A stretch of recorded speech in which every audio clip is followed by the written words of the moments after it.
Dalam sejarah panjang peradaban manusia, seringkali kita menemukan kisah-kisah yang menentang logika biasa. Sebuah paradoks di mana rahmat Tuhan jatuh ke tempat yang paling tidak terduga. Bagaimana mungkin seseorang yang seumur hidupnya tidak pernah bersujud, tidak pernah melantunkan ayat suci, bahkan menyembah api, bisa berakhir di tempat tertinggi di sisi Tuhan? Kisah ini bukan tentang ibadah ritual semata, melainkan tentang sebuah rasa hormat yang tulus di dalam hati. Kita kembali ke masa lampau, di sebuah kota yang sibuk di era keemasan Islam, di mana suara azan bersahutan dengan denyut nadi perdagangan. Disinilah, di tengah hiruk-pikuk kehidupan, terselip sebuah kisah yang tercatat rapi dalam kitab Durratun Nasihin. Sebuah riwayat yang mengajarkan kita bahwa pintu surga memiliki kunci yang beragam, dan terkadang kunci itu bernama adab. Saat itu adalah bulan suci Ramadan, bulan yang diagungkan oleh penduduk langit dan disegani oleh penduduk bumi. Di kota ini, suasana berubah hening dari nafsu duniawi. Orang-orang beriman menahan lapar dan dahaga, menjaga pandangan, dan menyucikan hati. Atmosfer kesucian begitu terasa, hingga udara pun seolah beratapkan doa-doa yang melangit. Bagi kaum muslimin, Ramadan adalah tamu agung. Tidak ada yang berani menodai kesuciannya secara terang-terangan. Menghormati bulan ini bukan sekedar kewajiban syariat, tetapi juga tolok ukur keimanan dan kepedulian sosial. Namun, di kota yang sama, hiduplah komunitas yang berbeda keyakinan, yang tidak terikat dengan hukum puasa ini. Di sudut kota yang elit, hiduplah seorang pria Majusi, seorang penyembah api yang taat pada keyakinan leluhurnya. Dia bukan seorang muslim, tidak mengenal syariat Muhammad, dan seumur hidupnya dihabiskan dalam ritual menyalakan api suci. Pria tua ini dikenal kaya-haya, memiliki pengaruh. Namun tentu saja, dalam pandangan syariat, dia berada di jalan yang jauh dari kebenaran tauhid. Meskipun berbeda keyakinan, sang Majusi ini hidup berdampingan dengan tetangga-tetangganya yang muslim. Dia melihat bagaimana mereka beribadah. Dia mendengar lantunan ayat suci mereka, namun hatinya belum tergerak untuk memeluk Islam. Dia tetap teguh dengan ajaran lama, menjaga tradisi nenek moyangnya dengan fanatisme yang kuat. Hidayah seolah masih tertutup kabut tebal baginya. Hari-harinya diisi dengan ritual yang berbeda. Saat tetangganya bersujud kepada Allah yang Esa, ia menunduk pada nyala api yang fana. Secara logika manusia, jarak antara dirinya dan surga Allah terbentang jurang yang tak mungkin terlampaui. Amalannya tertolak karena ketiadaan iman. Namun, Allah Maha Tahu apa yang tersembunyi di balik relung hati hambanya, bahkan yang belum beriman sekalipun. Suatu pagi di bulan Ramadan, sang Majusi berjalan keluar rumah. Ia menggandeng putranya, seorang anak kecil yang polos dan belum mengerti tentang tata krama sosial antar agama. Mereka hendak menuju pasar untuk sebuah keperluan. Matahari bersinar terik, menguji ketahanan mereka yang sedang berpuasa di sekelilingnya. Sang anak, dalam kepolosannya, membawa bekal makanan. Bagi seorang anak kecil, rasa lapar adalah hal yang harus segera dituntaskan. Ia tidak memahami bahwa di sekitarnya ribuan orang sedang menahan diri dari makan dan minum demi Tuhan mereka. Ia berjalan dengan riang, tanpa beban, membawa makanan di tangannya yang mungil. Mereka memasuki area pasar yang mulai ramai. Di sini, kaum muslimin sedang beraktivitas, berdagang, dan bekerja meski perut mereka kosong dan tenggorokan mereka kering. Suasana pasar di bulan Ramadan memiliki aura yang khas. Ada kelelahan fisik yang terlihat. Namun, ada kekuatan spiritual yang memancar dari wajah-wajah yang berpuasa. Tiba-tiba, sang anak mulai memakan makanannya dengan terang-terangan. Di tengah keramaian pasar, di hadapan orang-orang yang sedang berpuasa, ia mengunyah makanannya dengan nikmat. Suara kunyahannya, aroma makanannya, seolah menjadi ujian tambahan bagi orang-orang di sekitarnya. Tentu saja, tidak ada yang memarahinya. karena ia hanyalah seorang anak kecil dari keluarga non-muslim. Namun, reaksi tak terduga justru datang dari ayahnya sendiri, sang Majusi yang notabene tidak berpuasa dan tidak beriman pada Islam, tiba-tiba berhenti melangkah. Matanya terbelalak melihat tindakan putranya. Ada gurat kemarahan yang nyata di wajah tuanya. Bukan karena ia lapar, tapi karena sesuatu yang mengusik rasa hormatnya. Dengan sigap, ia menarik tangan putranya. Ia merampas makanan itu dan menyembunyikannya di balik jubahnya. Tindakan itu begitu cepat dan tegas, membuat sang anak terkejut. Sang ayah menyeret anaknya ke sudut yang lebih sepi, menjauh dari pandangan umum kaum muslimin yang sedang berpuasa. Di lorong yang sepi itu, kemarahan sang Majusi meledak. Ia membentak putranya dengan nada tinggi. "Apa yang kau lakukan?" serunya. Suaranya menggema di lorong sempit itu. Ia bukan marah karena anaknya makan, melainkan karena di mana dan kapan anaknya makan. Ia berkata dengan penuh penekanan, "Tidakkah engkau tahu bahwa saat ini adalah bulan Ramadan? Tidakkah engkau melihat tetangga-tetangga kita, orang-orang Islam itu, sedang menahan lapar demi Tuhan mereka?" Kalimat itu keluar dari mulut seorang penyembah api, sebuah pembelaan terhadap kehormatan syariat Islam yang justru tidak ia yakini. "Sungguh tidak pantas," lanjutnya, "engkau makan seenaknya di depan mereka yang berpuasa. Di mana rasa malumu? Di mana rasa hormatmu pada kemuliaan bulan mereka?" Sang Majusi mengajarkan sebuah nilai universal yang kadang dilupakan oleh umat beragama itu sendiri. Toleransi bukan sekedar membiarkan, tapi menghormati dengan menjaga perasaan.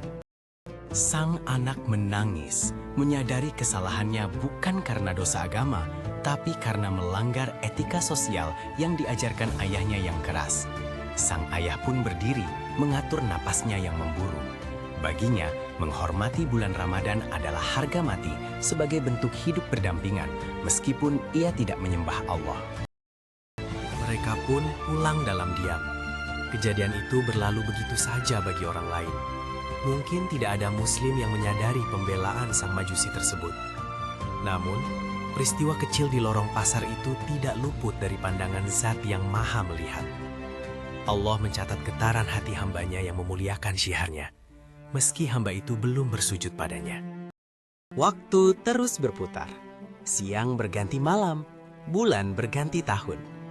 Sang Majusi menjalani sisa hidupnya seperti biasa. Ia semakin tua, tubuhnya semakin rentah.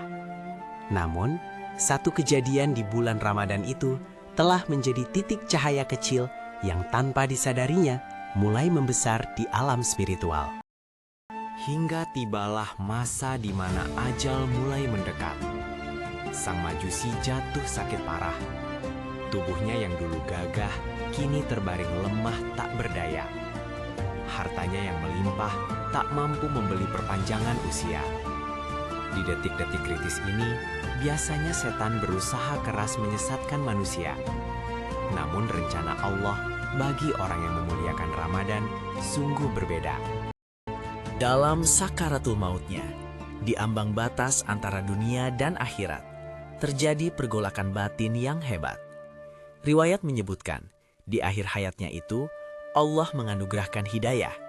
Hidayah yang mahal, yang tidak bisa dibeli dengan emas permata. Hidayah yang datang karena sebuah rasa hormat. Lisan yang seumur hidupnya memuji api, tiba-tiba digerakkan oleh Zat penguasa hati untuk mengucapkan kalimat kebenaran. Ia bersaksi bahwa tiada Tuhan selain Allah. Ia menutup mata untuk selamanya dengan membawa iman di dada. Sebuah akhir yang husnul khatimah, yang mengejutkan bagi siapa saja yang mengetahui latar belakangnya. Kabar kematiannya menyebar. Bagi masyarakat umum, ia mati sebagai seorang Majusi. Orang-orang mungkin menyangka ia akan berakhir di neraka karena keyakinannya selama ini. Namun, urusan hati dan akhir hayat adalah rahasia ilahi yang paling dalam. Tidak ada yang tahu persis apa yang terjadi di detik terakhir, kecuali Allah. Kisah ini kemudian terungkap melalui mimpi seorang ulama soleh di kota tersebut. Pada malam setelah kematian sang majusi, ulama ini tertidur lelap setelah beribadah. Dalam tidurnya, Allah menyingkap tabir goib melalui sebuah mimpi yang benar, ru'yah syadiqah, untuk memberi pelajaran bagi orang-orang yang hidup. Dalam mimpinya, sang ulama melihat dirinya berada di sebuah tempat yang tak terlukiskan indahnya. Taman-taman yang dialiri sungai di bawahnya. Istana-istana megah yang terbuat dari mutiara dan zamrud. Ia sadar, ini adalah gambaran surga, tempat kembali bagi jiwa-jiwa yang tenang. Di tengah kemegahan itu, sang ulama terbelalak kaget. Ia melihat sosok yang ia kenal. Bukan seorang ahli ibadah yang masyhur, melainkan tetangganya, sang majusi yang baru saja meninggal. Pria itu duduk di atas singgasana kemuliaan, mengenakan pakaian sutra surga. Wajahnya bersinar seperti bulan purnama, tanpa bekas kekafiran sedikit pun. Dengan penuh keheranan, sang ulama bertanya dalam mimpinya, "Bukankah engkau adalah Fulan bin Fulan, si majusi penyembah api? Bagaimana mungkin engkau berada di tempat semulia ini?" Pertanyaan ini mewakili logika manusia yang terbatas dalam memahami luasnya rahmat Allah. Sosok itu tersenyum dan menjawab, "Benar, aku adalah orang yang kau kenal. Namun, saat menjelang ajalku, Allah memuliakanku. Dia mencabut kekafiran dari hatiku dan menggantinya dengan cahaya iman, sehingga aku wafat dalam keadaan Islam." Sang ulama bertanya lagi, "Amalan apa yang membuatmu mendapatkan anugerah sebesar ini?" Pria itu menjawab, "Ini semua karena aku menghormati bulan Ramadan. Ingatkah engkau saat aku memarahi anakku yang makan di depan kaum muslimin? Saat itu hatiku bergetar karena takut menodai kesucian bulan Allah. Karena aku memuliakan apa yang dimuliakan Allah, maka Allah pun memuliakanku di akhir hayatku." Jawaban ini mengguncang jiwa sang ulama. Ternyata, satu butir kebaikan yang didasari rasa hormat yang tulus mampu mengundang samudra rahmat Allah yang tak bertepi. Sang ulama terbangun dengan hati yang bergetar. Air matanya menetes. Ia menyadari bahwa ia telah menyaksikan sebuah pelajaran tauhid yang sangat dalam, bahwa surga adalah hak prerogatif Allah dan rahmatnya mendahului murkanya. Di keheningan subuh itu, ia bersujud syukur. Ia merenungkan betapa banyak orang yang merasa memiliki kunci surga hanya karena amal ibadahnya, namun lupa pada esensi memuliakan syiar Allah. Sementara si majusi hanya dengan satu tindakan penghormatan berhasil meraih apa yang didambakan oleh para ahli ibadah. Kisah ini kemudian diceritakan turun-temurun, dari lisan ke lisan, hingga tertulis dalam kitab-kitab nasihat. Tujuannya bukan untuk membuat kita meremehkan ibadah dan hanya mengandalkan satu kebaikan, tetapi untuk mengajarkan kita agar tidak pernah meremehkan kebaikan sekecil apapun, dan tidak memandang rendah siapapun. Ini adalah tentang takzim atau pengagungan. Mengagungkan simbol-simbol agama Allah adalah tanda ketakwaan hati, sebagaimana firman Allah. Demikianlah perintah Allah, dan barang siapa mengagungkan syiar-syiar Allah, maka sesungguhnya itu timbul dari ketakwaan hati. Jika seorang majusi saja bisa mendapatkan surga karena menghormati Ramadan, lantas bagaimana dengan kita yang mengaku Muslim? Sudahkah kita benar-benar menghormati bulan ini? Ataukah kita justru menodainya dengan perilaku buruk, gibah, dan kemaksiatan, meski kita sedang lapar dan dahaga? Betapa malunya kita jika orang di luar Islam lebih menghargai kesucian bulan kita daripada kita sendiri. Kisah majusi ini adalah tamparan halus bagi mereka yang menyia-nyiakan Ramadan, yang menganggapnya hanya sekadar ritual tahunan tanpa ruh penghormatan. Hidayah itu misteri. Ia bisa datang melalui celah-celah yang tak terduga. Ia tidak bisa dipaksa, namun bisa diundang. Dan salah satu undangan terkuat bagi hidayah adalah akhlak mulia dan penghormatan terhadap kebenaran, meskipun saat itu kita belum memeluknya sepenuhnya. Allah Maha Rahman, Maha Penyayang. Dia tidak menyia-nyiakan kebaikan hambanya. Sekecil biji zarah pun kebaikan itu Allah akan membalasnya. Sang Majusi telah menanam benih hormat, dan ia memanen buah iman di detik-detik terpenting dalam hidupnya. Kisah ini juga mengajarkan kita tentang toleransi yang sesungguhnya, bahwa menghormati keyakinan orang lain, menjaga perasaan mereka saat beribadah adalah nilai universal yang dicintai Tuhan. Kedamaian tercipta bukan saat semua orang sama, tapi saat perbedaan disikapi dengan rasa hormat. Maka, mari kita bertanya pada diri sendiri, seberapa besar rasa hormat kita pada syiar Allah? Apakah kita merasa biasa saja saat melihat pelancaran di bulan suci? Ataukah hati kita bergetar karena cinta dan hormat pada perintahnya? Ramadan bukan sekadar bulan menahan lapar. Ia adalah bulan kemuliaan. Barang siapa memuliakannya, ia akan dimuliakan.